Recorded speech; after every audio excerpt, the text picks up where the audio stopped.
In ons tema reeks oor posttraumatiese groei gesels ons vandag oor die krag van vergifnis. Dis eintlik vir my wat Dallas Willard, die filosoof-teoloog, divine conspiracy noem, dat ons juis hierdie week gesels oor die tema van trauma, traumatiese groei, met ander woorde. Willard het dit bedoel in die sin dat God se koninkryk van liefde en God se goeie wil eintlik voortdurend aan die werk is in die wêreld, maar dikwels op maniere wat ons nie direk kan sien nie. Dis vir my divine conspiracy dat ons juis hierdie tema gekies het, as dit ware, God is aan die werk dat ons juis na hierna moet kyk. Want ek het nie geweet, toe ek verlede week hierdie tema kies, dat hierdie week die 5-jarige herdenking van die wêreldwye uitbreek van die COVID-pandemie is nie, en al die maatreëls wat daarmee gepaard gegaan het nie. En dit word nou oral weer aan die nuus herinner. Wat steeds duidelik is vir my as ek die programme so luister en kyk, soos in daardie tyd, is dat mense 'n mens of mense dan soek om te blameer vir die trauma. Nou Micha herinner iets anders. Dis dat ons radikaal na dinge moet kyk soos God.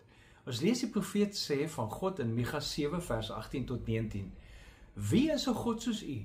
U vergewe sonde. U straf nie die sonde van die wat uit u volk oorgebly het nie. U bly nie vir altyd kwaad nie. U betoon liefde. Hy sal weer genade betoon.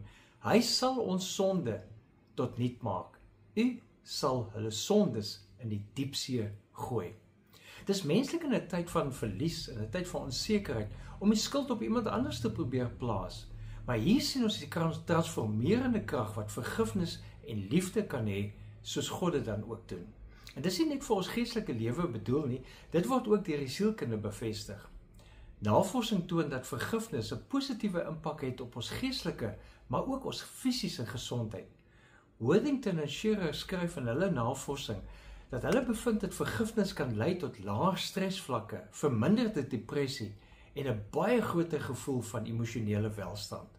Nou sonder om jou trauma minder waarde te gee, dalk het jy nodig om te skuif in perspektief, sodat jy nie net kyk na die wonde van die verlede nie, maar ook na die moontlikhede van die toekoms en dit weer raak sien en dit weer raak leef.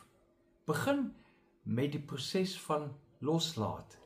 Gooi jou frustrasies in jou verbeelding een vir een in die see, soos God, soos Micha sê, met ons sonde in die diepsee doen. Hy gooi dit in die see. Hy laat dit los. Leef geïnspireerd.